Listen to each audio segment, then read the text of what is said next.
we gotta hear a video or so from Legendary Drops, who dropped a video or so. I assume comparing the indie developer from, what's the name of that game again? I forgot. Marathon and the Slay the Spire 2. Yeah, about the success from Slay the Spire. Honestly, that game has been popping off. I'll be honest with you. How does this keep happening? Here we are yet again with another indie game releasing in the same week on the same day as a highly anticipated AAA release, though the type of anticipation widely depends from person to person, and it comes out and it just absolutely crushes them. Slay the Spire 2 has had 7 times the amount of players as Marathon. Now, I'm not going to sit here and try to tell you guys that I think that Marathon is some failure. I think that the game did within expectations of most games. Problem is it's still in the honeymoon phase. So I'm waiting until once the honeymoon phase is over. The question is, are they still going to keep glazing the game? You know? That Marathon isn't most games. It's one of Sony's biggest bets. It's coming from a studio that's behind. It's still a kind of a bit of a financial failure because they weren't really they wanted more, you know, instead of the numbers that they have right now. And some of the most prolific first-person shooters in the entire industry. It's got a ton of money and a ton of marketing behind it. Oh, a lot of marketing. And the real question is going to come down to whether or not this is enough for Sony. Whether or not this is the number that Sony was looking for. These two games have had a lot of people talking. A lot of people are using it as an opportunity to slam Marathon, showing that this is the way, this game has totally failed. On the other end of that, you have people that are deflecting, trying to say that the two games are not comparable because, well, they're just not the same. And I've also seen a lot of people try to write off Slay the Spire 2's success as just another roguelike. What I think all this discussion does... No, because the first Slay the Spire was actually really good. And then they improved on that. They improved on the second one. The first game did numbers too, but yeah, the second did crazy numbers. That's what I'm saying here. So the first one did really good numbers, if I remember correctly. Here, we'll pop it up or so specifically, because you know for a fact we do our research around here, you know? This was it. Slay the Spire, the first one. Yeah, it did pretty well, to be honest. 57, 3 months ago. For the original Slay the Spire. And then Slay the Spire 2 completely fucking blew it out of the water, to be frankly honest, of its predecessor. Damn, it had the last 24-hour peak was 571k? Yeah, and that's crazy though, I'm not gonna lie. Damn, dude, that's wild to see that.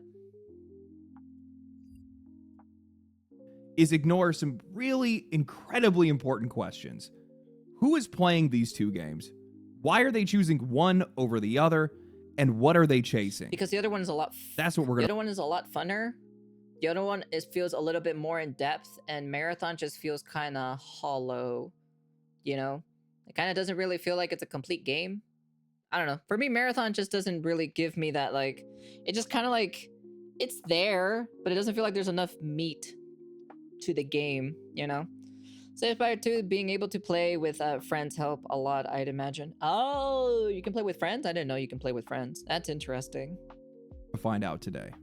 The last couple of weeks, honestly, the last couple of months have been kind of insane for games. There's been plenty of drama that we'll be getting into, but man, gamers have been genuinely eating so good recently. We need to take the time to appreciate that. February had Neo 3, which ate up a lot of my personal time. Eugenics as well, from the creator of Binding of Isaac. I need to play this game. I need to play this Eugenics game.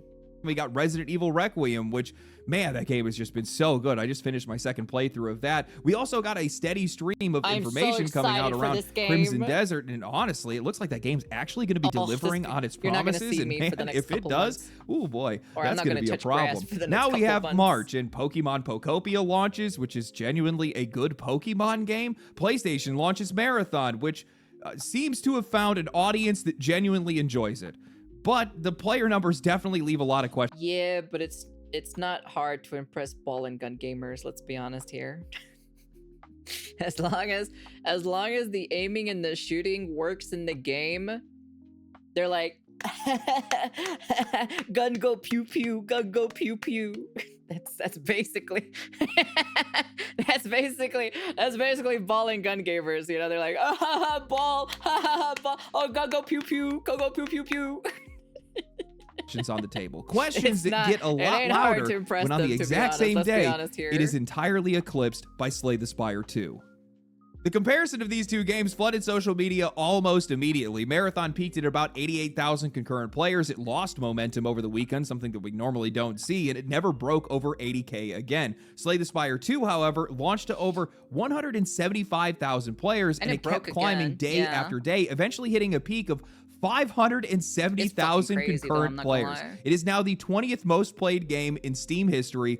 These are absolutely absurd numbers. Now, I've seen a lot of people trying to estimate how many copies Marathon has sold. That's the game that most people are the most curious about right They're now. not publishing the Well, numbers. most of the math that I've seen has been pretty flawed, with people overcomplicating it more than they need to. The simplest way for you guys to be able to gauge how a game is done is just look for a game with similar launch performance and see what that studio reported. Marathon peaked at around 88,000 concurrent players, and the closest comparable across all platforms is actually Dragon Age the Veilguard, which actually had more players, about 1,000 players higher than them. EA reported that game had engaged 1.5 million players at launch, whatever that means, but Marathon is likely sitting right around there, likely just below that, or maybe just at 1 million copies sold.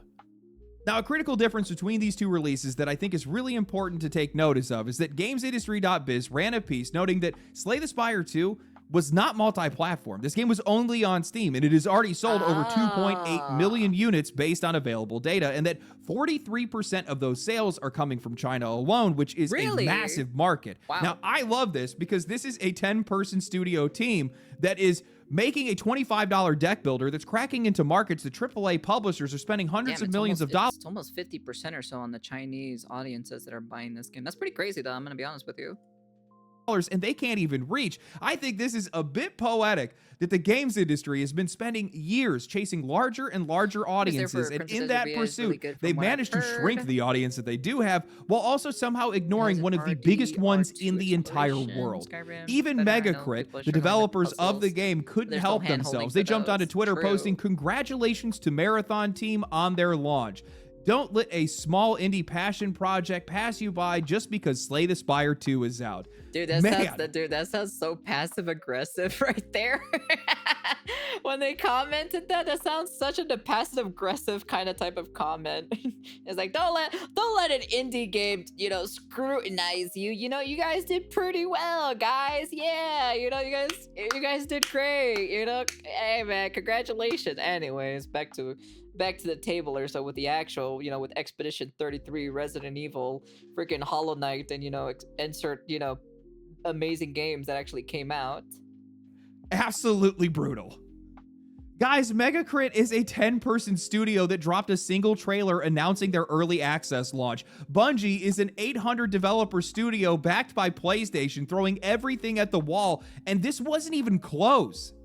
I mean, PlayStation is known for spending heavily on their marketing, but this might be one of their most aggressive campaigns that I have ever seen. Honestly, I would not be surprised if they... I will be honest with you, Marathon's advertisement and everything surrounding the game itself, they're like pushing it hella harder. So when it comes to their advertisement and everything, for God's sakes, they literally had the Vanoss crew playing this game.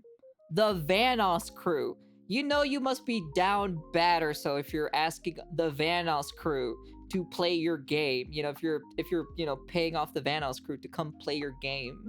Spent over $200 million just on their marketing campaign. They sponsored nearly every content creator under the sun. They ran a like full Destiny suite 2 of is ads. going They to built out die. an ARG experience so that players could hunt 'Cause their down lore numbers are and going real down. clues and stuff like that in real life. They have an entire song that was written and recorded by Poppy, and they ran an advertisement Whoa. Go back. I didn't know about this.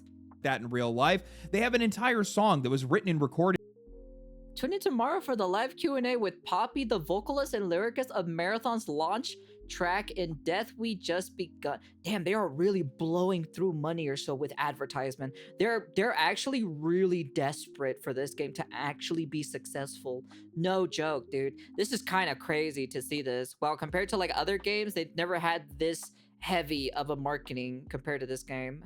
by Poppy, and they ran an advertisement presenting the game's prosthetics and shells as real technology to prank unsuspecting guests. Now, honestly, I'm not even going to throw shade at any of this other than the money that they spent. But that's a what I'm lot saying, of this the money stuff that was they're spending, genuinely basically. cool. I think it gets Good, the let community Destiny involved die. almost They immediately, need and to it come up all with a new fits the game in theme of the general. game A really new well. single-player But game, you guys just got lapped 7 times by a studio that's now walking back their own trash talk because they look like the bull. It's shade for the century. It wasn't supposed to be shade. We were being sarcastic. Did not know we'd blow up quite to the degree that we did. For outperforming you.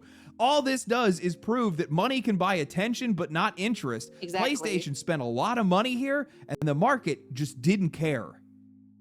When you look at the reception of both of these games, I think the outcome makes a lot of sense. Slay the Spire 2 is a sequel to one of the most beloved and widely played indie games in the entire scene. It's $25, and even less if you actually buy the first one. They give you a discount on it. Really? The studio has a great reputation, and every day more and more people are choosing to actively support indie developers. It's a known quantity in every sense. Marathon, on the other hand, is a pile of uncertainty. It's a $40 live service game dropping into a free-to-play market, which honestly, I don't really think would be much of a deal breaker if it wasn't for the fact that Bungie has spent years thoroughly torching their own reputation. Egregious monetization, removing paid content that players had already paid for, repeated controversies over stolen artwork, and essentially sacrificing Destiny 2 on the altar of this new game, turning their own audience against them in the process. It's literally the meme of the shiny new favorite. Yeah. And even with the game out now, I still don't think that Marathon is a known quantity. I mean, PlayStation themselves don't actually seem to be completely sure of what the game is. They've been asking reviewers to hold off their coverage until late March when Bungie plans to release the Cryo Arc. You know what they should have done specifically for Destiny 2 or so? They should have done like a Final Fantasy Realm Reborn type of thing or so, where they basically where they get invaded and they blow up, you know, whatever, so, right? And then they move the Guardians into a different timeline, and the people who invested in time or so in Destiny 2 get like a special cosmetic or so for Destiny 3. I know they're not gonna do anything like that, but they should do something like that, you know? Just saying. Archive, a raid-like scenario reminiscent of Destiny that some believe is the final piece that's going to make the whole experience click. The argument being that judging the game without it just isn't a complete picture, and my question is, well then why did you guys sell an incomplete experience? Look, asking reviewers to hold off is only going to build distrust. It's going to make... That's the thing itself. If people didn't know about this, yes, they're asking to hold off the reviews until the update comes out later this month or so about Marathon. That's not how things work around here. Because at the end of the day, it just feels like that specific type of content should have been there on day one. Players feel like this game is getting preferential treatment that it wouldn't be getting otherwise. And honestly, those players would be right if critics are either delaying their coverage or carving out caveats for content that doesn't even exist yet. Well, one, that's unfair, and two, that is useless to anybody that is trying to decide whether or not to buy the game right now. Exactly. And even if the Cryo Archive is that genuinely transformative, all you're really doing is telling players that it's going to get better later. Content that a new or casual player... That's the thing itself. Dubstep, you want to know something? People keep saying or so, oh, the game doesn't get good until you put 20 hours plus hours into the game in general. That's what literally our people are like basically saying to defend the game itself. They literally are saying that like, hey, no, don't worry. The game doesn't get good until like you put in like 20 plus hours. Then it starts getting really good afterwards. But it's just kind of like, then why do I need to spend 20 hours into the game for it in order for it to get good? It's like the same thing with the whole Starfield situation. It doesn't get good until you put like 60 or 80 hours into it. Trust me. I'm like, nah, that's not how it works, you know? For me, the visuals are just meh. Gameplay is meh.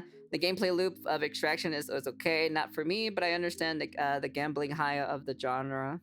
Player is unlikely to see for a long time, if ever, especially given how much more demanding Marathon is and how much more competitive Marathon is compared to something like Arc Raiders. What players need to know right now is what the game feels like on a day one or day two basis, not what this game is going to feel like a month from now. Fun. Every single sale starts with the first day, and every single return happens in just a couple hours. What are we doing? What I think everybody is missing in this conversation is that players do not need a complete picture. All they need is a snapshot, and most people have already made up their minds on this game before it even came out. I think that's exactly what the numbers are telling you right now. Marathon's audience didn't grow over the weekend. It declined and then stabilized. The people that were on the fence gave the game a shot and didn't come back. The people who are playing it right now are the ones that were always going to be playing it. Yep. I took the headphones off. But how long are they going to play it for, though? That's the question to ask. It's hot as hell in here, so hopefully this still sounds good. Contrary to popular belief, I actually do not think that Marathon is a failed game, nor do I think that it's necessarily an objectively bad game. And honestly, I also think it is. I think, at least from what I've been looking at it, it's a pretty bad game, as in content-wise, and like how hollow and shallow the game looks and feels. You know? Because I've watched so much gameplay of this game, right? Like I was consuming a lot of specifically like media or so for this game in general, and every time I keep looking at it or so, it's just kind of like, that's it. That's basically it. I'm like, it kind of feels a little bit hollow in my personal. There's not really much substance in it. Yeah, I hate that argument of like it gets good at 200 hours. I follow the refund time of below 2 hours. If the game is not fun within that time, I just refund. Yeah, exactly. It has dodged out on being Concord 3. Kind of. All this depends on whether or not PlayStation sees this level of success and says, yes, this is acceptable. This is what we were looking for. They have to see the numbers and say that it's worthy of their investment, their initial investment, and also their future investment. And as we have learned multiple times, many times by now, these companies are not necessarily fair when it comes to the expectations that they put onto these games. And this isn't even just talking about the right now. We're also talking about when this game starts to lose players, when this game starts to cool down a little bit, when the content creators walk away from it for a while and they're not sponsored anymore, when there's a content lull. And I saw Shroud when there's when there's content drop, and when the sponsorships are up, and all this other stuff. My question is, are they still going to stay around? Are they going to come back if they like the game to play it? Question mark. I'm just saying. Said, oh, well, they put too much money into it. PlayStation wouldn't abandon it even if it had 3 players.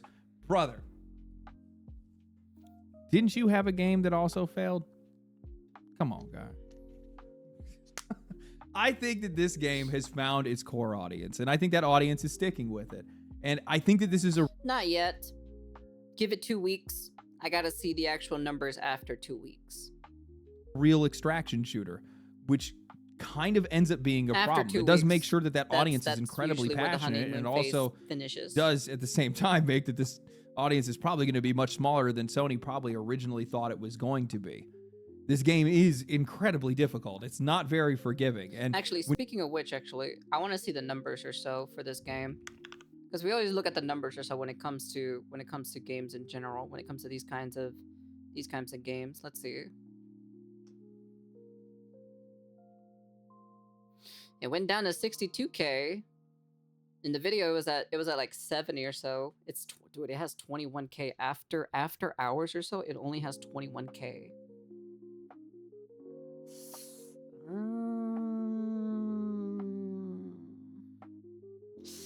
I don't know, man. We'll see. We're gonna see, to be honest. That's all I gotta say. We're gonna keep looking at this, to be honest.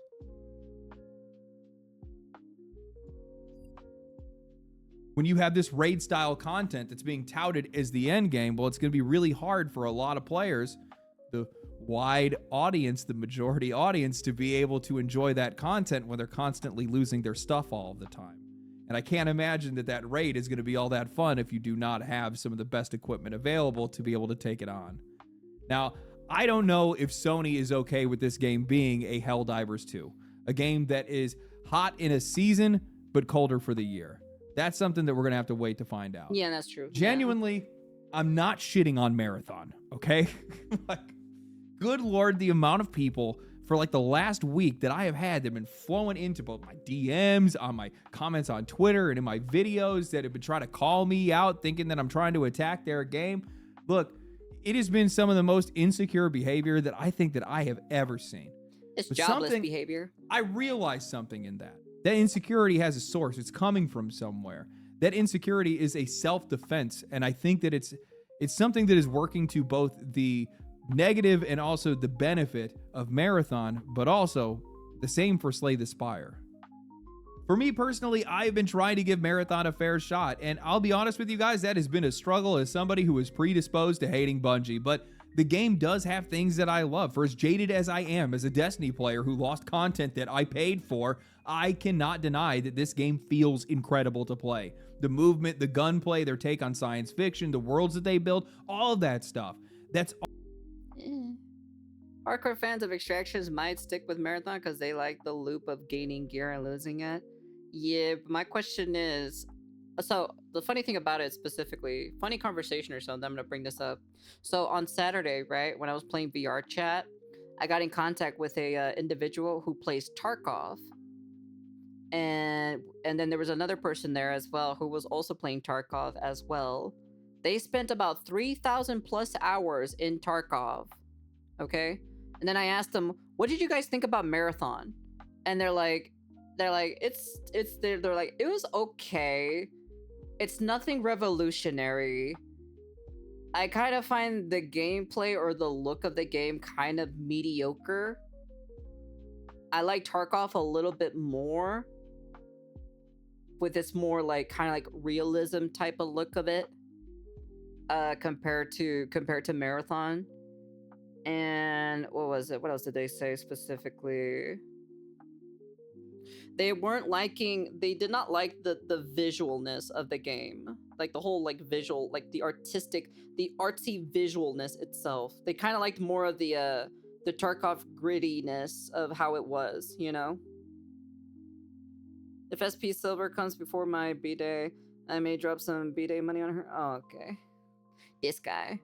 Giving Marathon a shot, that was your first mistake? Yeah. So like I talked to them specifically and they were just talking about I'd rather play Tarkov a lot more compared to Marathon. We'll say that the lore of Marathon is rich, it's good. That's why I wish it was a single player game. That's what I'm saying or so, but like the problem is like they're trying to fit all this lore and story in a multiplayer game. So 9 times out of 10, ball and gun gamers are not gonna read the story and lore, okay? You're talking to a very small few percentage of people who are being invested in the lore. Ball and gun gamers are you know, it's like that one monkey or so, you know, they're kind of like, hey, gun go pew pew, hey, gun go pew pew, hey, I got 6 kills, you know, that's basically is how they are, okay?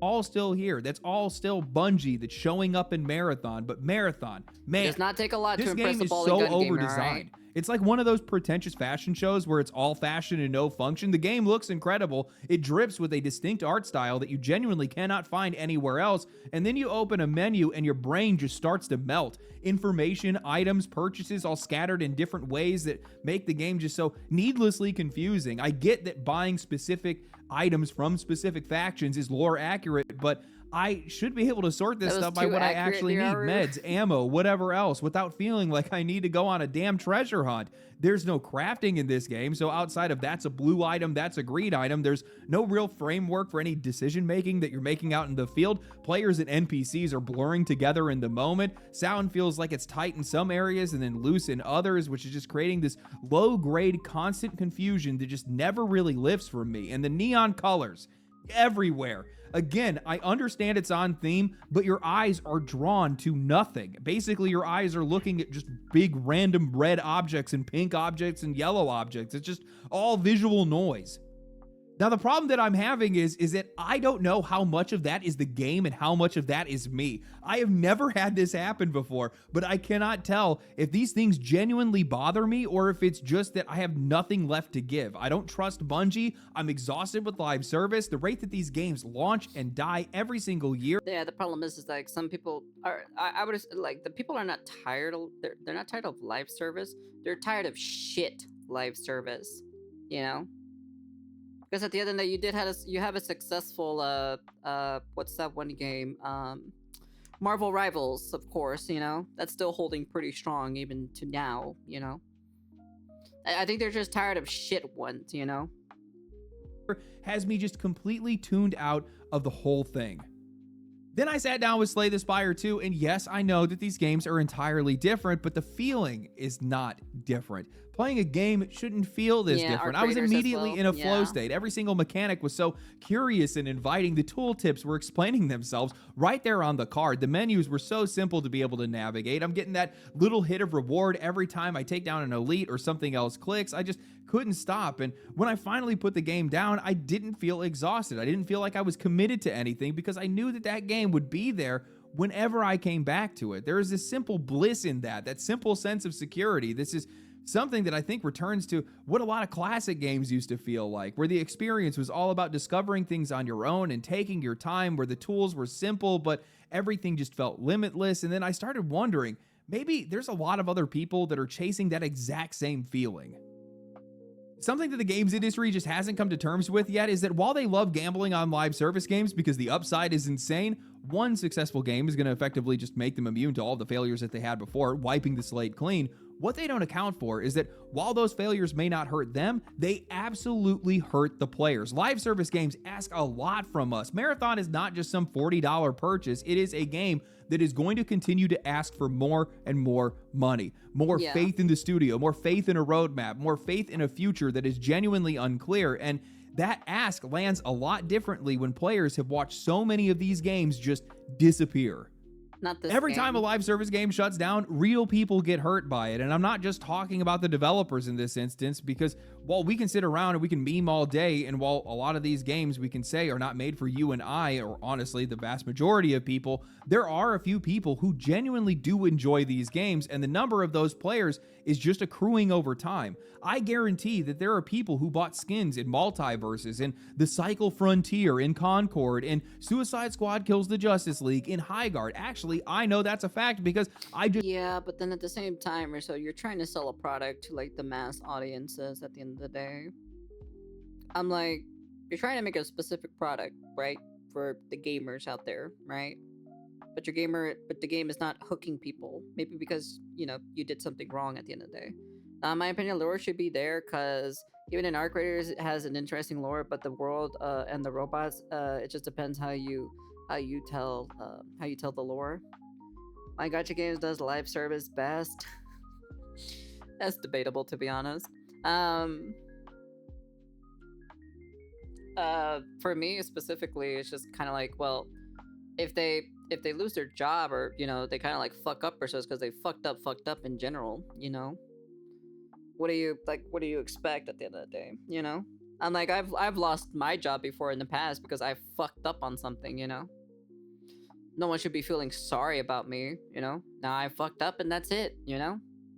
Just recently jumped into a match of Highguard just to grab some footage before the game's eventual shutdown, and there were people that were wearing paid skins. People who cared, people who were invested, and that all just gets taken away because these games are not hitting a benchmark that has nothing. Well, that's the reason you shouldn't even be spending money in a live service game at the end of the day. You lose the moment you spend money at any live service. Doesn't matter if it's a gacha game or like a game like this, you know? I'm like, they always take away your digital purchases when you buy something from an online store. To do with them.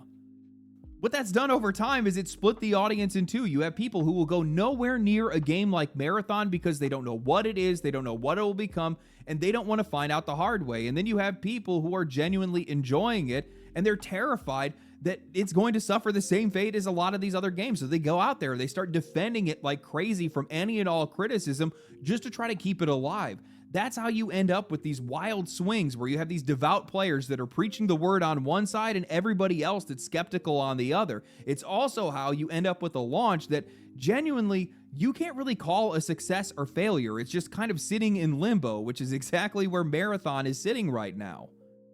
Now, on the other hand, you have Slay the Spire 2, which isn't asking you for anything beyond the $25 that you had already spent on it like any other single-player game. These developers have already come out publicly stating that they are microtransaction haters, a Stark The contrast normal to devs are basically nowhere everybody to be else in the blamed, but the industry. higher They ups have are. a But they're part of positive the dev team at reputation. the They end have of no the day, barrier to so entry. I'm pretty sure you can run this game on a potato. So of course this I'm game just got 7 painting with a times the broad players. brush. I posted on Twitter celebrating the launch of the game, and I saw somebody had responded, to be fair, this is the most casual of casual games. Literally anybody could play it. Like that was supposed to be some criticism or some equalizer. And I said, to be fair, that smells like success, because what they're describing as the negative, low barrier to entry, accessible to everybody, no steep learning curve that's going to keep people out, that's exactly why more than 2.8 million people bought it almost immediately. The games industry keeps trying to lock players down, stretching out these games and their play time and their attention and all these different things beyond what any player can realistically give any of these guys, and it's just not working.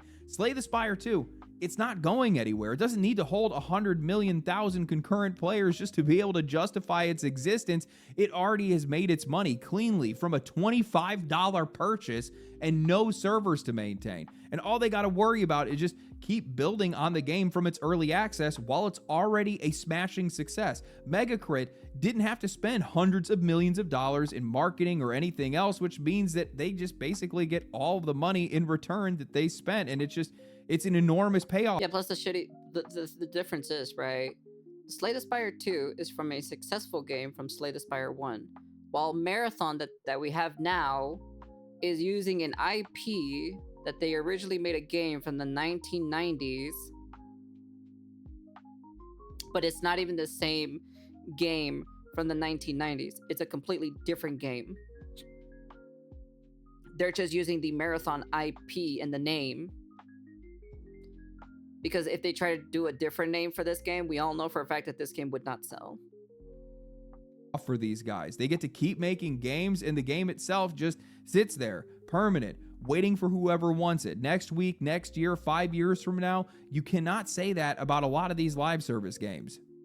I think that permanence is a form of trust, and trust is something that is in very short supply in the games industry. When I look at how a lot of these indie games are getting support and they're just snowballing year after year with every single one of these releases seeming to land harder than the last, I don't think that that's people that are just discovering good games. I think that's a signal. Players are tired. They're tired of the indifference towards the future of their hobby. They're tired of games disappearing, tired of money that they're spending on something that is just being taken away, tired of being asked to put faith in studios that just haven't earned it. And every single time they open their wallet up for a Megacrit over a Bungie, they're saying so. I had to motivate myself to play Marathon. I could not peel myself away from Slay the Spire 2. Damn, is that game addicting. Once you start unlocking stuff, once you start figuring out new builds for some of the characters, I played the first game. I think I beat it in like 50 hours or something like that. I got 10 hours into this one. I'm probably just going to burn straight through it. I have a problem with roguelikes. I'm going to be honest with you guys. Once I'm in, I don't come out. It's mostly because of the fact that, like, I don't know if you guys run into this, but when you play roguelikes, like, they all play so differently. There's that initial adjustment phase that you kind of got to get over, and once you get past that, you're kind of locked into it. You know, I saw this guy post on Twitter. This had me dying. And he had said that I am a indies good, AAA bad grifter. These people... Are we saying now that people who enjoy indie games are grifters now? Holy fuck, dude. Holy fuck, man. We have definitely lost a plot here, dude. I can't be serious, dude. You're now a grifter, so if you enjoy indie games instead of AAA games, hell yeah, baby. God damn, dude. I can't believe this shit, bro. What? We grifting in this bitch? Yes. If you enjoy indie games, you're now considered a grifter, because why do you hate AAA games, huh? People have lost the meaning of that term. It is forever gone. Yeah, grifting has lost its meaning. When did supporting indies over billion-dollar AAA companies turn into a grift? That's what I would like to know. Yeah. But I'll tell you guys what I told him, and I'll say it proudly again. I am a natural-born hater, baby. I am somebody that is jaded by an industry that left me behind, and I have no problem with championing an industry that I see that's trying to bring it back. Am I picking sides? You fucking better bet I am. You know, I don't want Marathon to fail. I see that people really like the game. And while I definitely have a jaded history, I can still see that there's some of that Bungie magic that's being squeezed out of it in some way. And I would kind of like to see them try to iterate on that. The question just becomes whether or not that's what Sony wants, whether this game's success is what Sony sees as a success. Now, the one thing that I will say is it does seem like Sony did just greenlight another project with the company, so maybe that means all clear. I don't know. I'm still going to try to give the game another fair shot. I need to try to play it with people and stuff like that too, but so far, I've just been bouncing straight off the game every single time I try it. Now, the other thing I'm going to say is, in times of uncertainty, people look for certainty. People look for something that they can find security in. And right now, in the games industry, honestly, in all walks of life, I think a lot of people are just feeling really uncertain right now. So when you look at a game that you can just buy one time, a game that you can afford, most importantly, that has a fixed future, it makes a lot more sense to be able to invest in something like that than Definitely something Slay that the you Spire is just gonna show can't up at the see game the of the future year. for.